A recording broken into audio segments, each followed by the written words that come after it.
नमस्कार सगळ्यांना, कसे आहात? मजेत ना? सगळ्यांना श्री स्वामी समर्थ. तर बघा, आज आपण ढोकळ्याचं प्रीमिक्स कसं करायचं ते बघणार आहोत.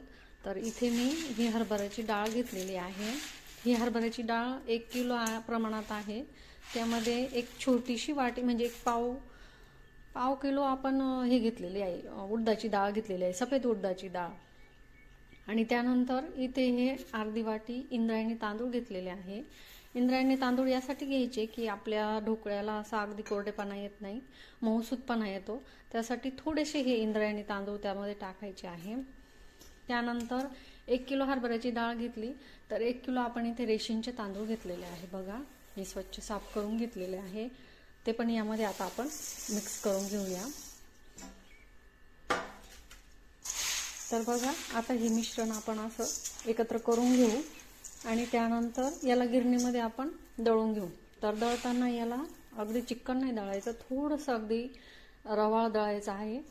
त्याने आपला ढोकळा चिकट नाही होत, मऊसूत होतो. तर बघा, हे ढोकळ्याचं प्रीमिक्स आपण आता गिरणीमधून दळून घेऊया. आता हे बघा, आपलं हे ढोकळा प्रीमिक्स दळून तयार झालेलं आहे. बघा, अगदी चिकन नाही केलेलं, हे एकदम रवाळ मी दळून घेतलेलं आहे.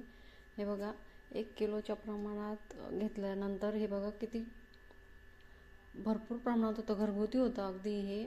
आणि हा ढोकळा अजिबात बिघडत नाही आणि आपल्याला हवा तसा फुगतो आणि स्पंजी होतो. आणि दरवेळेला ते रेडीमेड पीठ आणायचं आणि करायचं, त्यापेक्षा हे आपल्या घरगुती प्रमाणामध्ये भरपूर प्रमाणात हे पीठ होतं आणि खायला पण पौष्टिक आहे. सकाळमध्ये पटकन होणारा नाश्ता आहे. पोहे किंवा उपमा करण्यापेक्षा ढोकळे जर पटकन लावले तर पटकन होतात हे. तर आता हे प्रीमिक्स आपण दळून घेतलेलं आहे. आता त्यामध्ये आपल्याला काय काय साहित्य टाकायचं ते मी तुम्हाला सांगणार आहे. तर बघा, आता इथे मी ही साखर घेतलेली आहे 50 ग्रॅम. त्यानंतर 50 ग्रॅम खायचा सोडा घेतलेला आहे. 50 ग्रॅम मी हे मीठ घेतलेलं आहे आपलं साधं.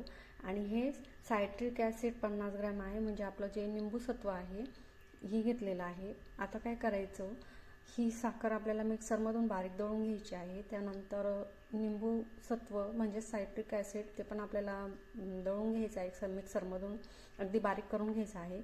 आणि सोडा आणि मीठ आपल्याला तसंच टाकायचं आहे. चला तर मग आता आपण मिक्सरच्या भांड्यात काढून हे दळून. हे बघा, आता आपण साखर दळून घेऊया. साखर जर तुम्हाला जास्त प्रमाणात आवडत असेल तर तुम्ही प्रमाण जास्त कमी करू शकता. आता हे बघा, आपण ही साखर बारीक अशी दळून घेतलेली आहे, ती यामध्ये टाकून घेऊया आपण. त्यानंतर आपलं हे जे सायट्रिक ॲसिड आहे ते पण आपण मिक्सरमध्ये थोडंसं बारीक करून घेणार आहोत. आता हे बघा, हे सायट्रिक ॲसिड मी मिक्सरला फिरून बारीक करून घेतलेलं आहे, ते पण यामध्ये टाकून देऊया आपण.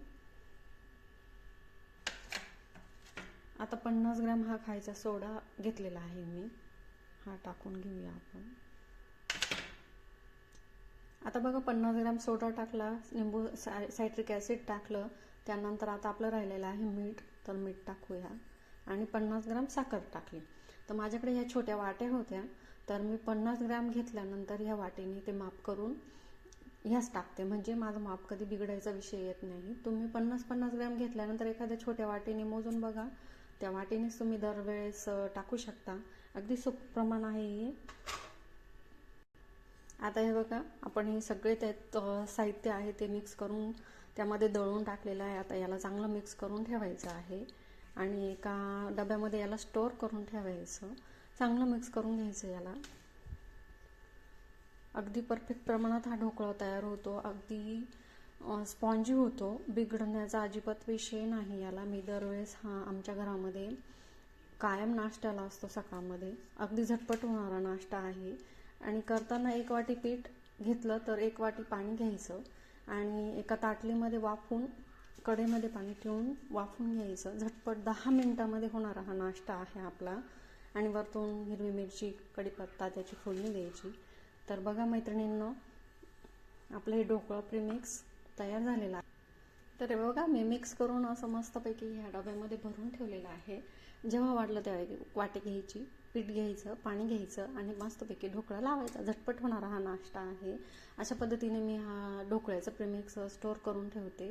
तर आवडलं असेल तर नक्की लाईक करा, सबस्क्राईब करा आणि कसं वाटलं कमेंट करून नक्की सांगा.